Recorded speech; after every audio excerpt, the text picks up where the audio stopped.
जी आश्वासनं त्यांनी दिलेली आहेत त्यातल्या काही आश्वासनांची मी आपल्या माध्यमातून आठवण करून देते। त्यांचं पहिलं गाजर होतं हे शेतकऱ्यांच्या कर्जमाफीचं। आम्ही शेतकऱ्यांचा 7/12 कोरा करू हे त्यांनी दिलेलं आश्वासन, पण याची लगेच सरकारला विसर पडला आणि हे अजितदादांचं स्टेटमेंट तुमच्याच मीडियाच्या मध्ये छापून आलेलं होतं की हे आश्वासन मी दिलं होतं का। म्हणजे दिलेल्या आश्वासनांचा पडलेला विसर त्याचं हे उत्तम उदाहरण।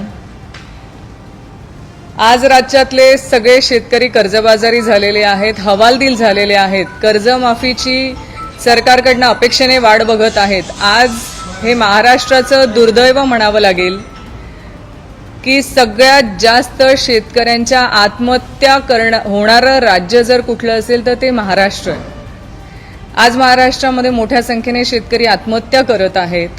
अशा परिस्थितीमध्ये सरकारने जे कर्जमाफीचं गाजर दिलेलं होतं ते या अधिवेशनामध्ये त्या बाबतीमध्ये सरकारने निर्णय घ्यावा अशी आमची मागणी आणि आम्ही सरकारला त्या बाबतीमध्ये आठवणी करून देतोय।